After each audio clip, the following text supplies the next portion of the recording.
Johnny from the Heights has a question about a radiant barrier. Yeah, you got it on the tail end of your radiant barrier conversation. One of those. Hundreds and millions of them, yes. We're going to assume it's recent. Johnny writes, I'm looking to add it underneath this wood roof, the deck of my roof. That's an old wood shingle re-roof. Yeah. I had one of these. Purlins. Had one of these in my first house. I did too. I remember that. I had it in my second house too, but I burned it down.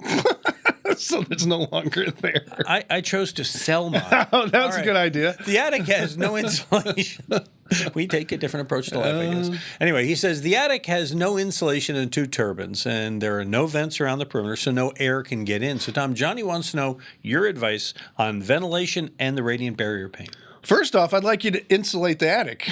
So he didn't bring that part up. That's a good point. 3 things: insulation, radiant barriers, attic ventilation.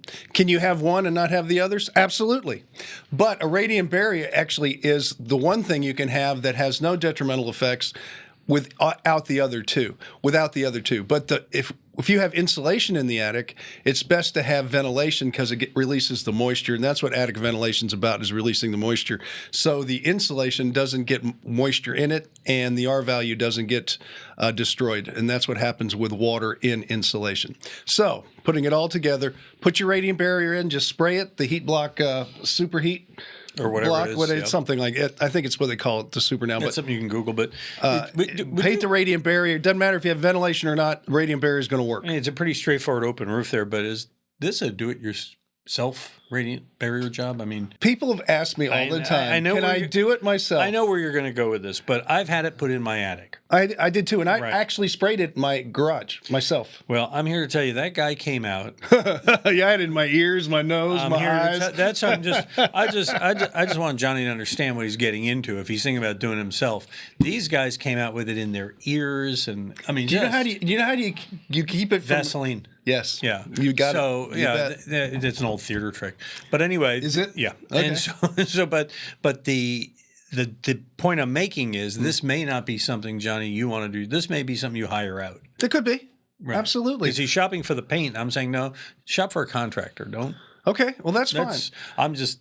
Yeah. Because you are such a do-it-yourselfer. I am. And there's certain things, Charlie. I do everything myself with this. I'm not going to discourage anybody from doing anything themselves. I hear what you're saying. I just make sure you really know what you're getting into before you get into it. Okay. When it comes to ventilation, if you can get a ridge vent, soffit fence in, that would be the other thing. And go ahead and put the insulation in. But as far as, since this is a radiant barrier question, put the radiant barrier in, whether you hire somebody or you want to spray it yourself. Hire somebody. He might be a professional painter. He might have a paint rig sitting in his garage. This is like the end of an Agatha Christie story. I didn't see that. Okay, you're right. I don't know. But get the radiant barrier in. The other ones don't matter. The radiant barrier will still work without any of the other ones. All right. And we can't work without any of your questions. Without those, I mean, we're just two guys sitting here talking about each other, but nicely. But anyway, go ahead and send us your questions. Visit HomeShowRadio.com. Fill out that Ask Tom form. Send it in, and we'll send you back an answer. We'll take it and answer it either in another one of these daily Ask Tom videos, our weekly Facebook Live, or Sunday morning on Early Edition.